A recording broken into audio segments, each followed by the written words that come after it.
Hey everyone, welcome to Pageant Professors. Today we're talking about how to sound like a beauty queen. You know, communication skills are a must for anyone that's a contestant and certainly a title holder, and really for anyone that's involved in the community, whether you're talking to an organization, representing yourself out and about on the town, or talking to a panel of judges. Being a great communicator is such an important skill to have. Agreed. So today we're going to talk about some very important things that you need to know to sound like a beauty queen. And I think the first is being expressive. I think that when you're talking to a group of people or even an individual about a cause, about yourself, it's really important to be clear and as expressive as possible.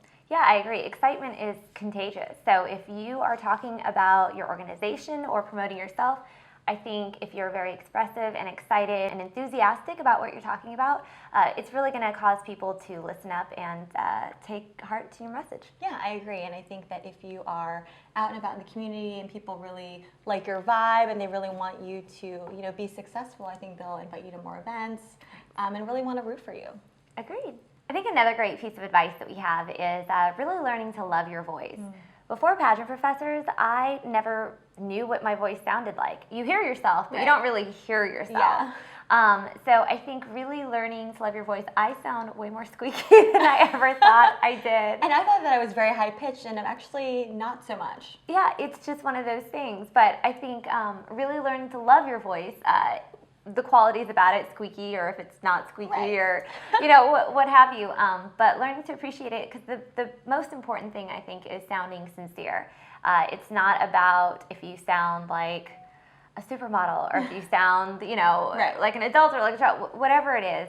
Really sounding sincere and being yourself and being genuine is, I think, a key to sounding like a beauty queen. Exactly, and I think if you videotape yourself, that's a great way to figure out what you do sound like and how we did it. And be attuned to some of the mannerisms that you might use or some repetitive words that you might use more often than you think. Yeah, that's the other thing is when you're talking, you probably don't realize if you say like or as or I'm like the queen of But if you record yourself on camera, you can really highlight it and see what you do, and that's the best way to correct it.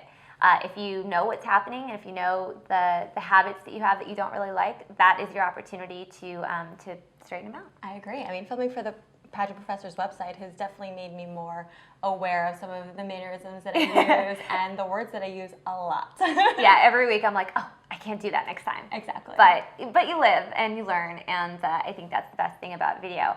And one of the things I was going to throw in there is our interview with Lydia Hu, Miss Synergy 2012. She had great advice about preparing for your interview portion by having somebody record questions and you practicing in your car and answering them, which is great. Such a great tip. So to take it to a step further and to learn to love your voice, I think a great way would be also to record your answers. Yeah. That helps you practice your questions, practice your answers, and know how your delivery sounds. Exactly. I think it gives you time to edit yourself and really make you aware of what you sound like. Did you include all the answers that you wanted to say? And just really give you time to edit. Yeah, that's the great thing about it too, is because when you're talking to someone, when you're talking to judges or someone, you get really excited. You never know if you speed up, if you slow down, if you have lots of hand gestures. There's all kinds of things that recording yourself will help you to pinpoint and address. Agreed. So our next piece of advice is avoid giving too much data. I think it's one thing to research the topic that you're talking about, research your community, come up with statistics about maybe the organization that you're advocating for, but it's certainly another to talk about an experience that you might have had that will really relate to people a lot better, because memorizing statistics and regurgitating them to someone is, frankly, very boring. So Good way to lose attention. Exactly. I mean, if I had the option to hear 10 statistics about heart disease or a story about my grandmother who had heart disease, I think not only is it more memorable, but it's more interesting. Yeah, but to piggyback on that, I think personal anecdotes are fantastic. However, keep them concise. Yeah. It's easy, to want to talk about, well, my grandma's sister's aunt also had, you don't want to get too caught up. One of the best things, I think, one of the best work advice from my professional career that I was given by my boss was always have an elevator speech prepared. And what that is just 30 seconds on the off chance that you end up in an elevator with somebody really important, someone that you want to work for. Have an elevator speech that's ready to go, that's 30 seconds about who you are, what you're doing, and why they should care. And same thing with the anecdotes. If you can have a 30-second great anecdote that's going to stick with someone and still get your point home without being too long-winded, I think that's the way to go. Yeah, I would definitely agree with that. And when you're stuck in an elevator, that gives you an opportunity to speak one-to-one with another individual. And I think that's one of our last tips that we have is, I think that you have the tendency to get really overwhelmed when you're speaking to a crowd. When you're on stage and you're answering your final question, it can be very nerve-wracking to look into the audience and see hundreds of people. But if you focus on the person that is asking the question, or if you look at a particular judge, that will ease your nerves quite a bit, I think. No, I agree. And I think also, on stage, and we have segments on how to handle your on-stage question, but one of the biggest things is really focusing on the person asking it.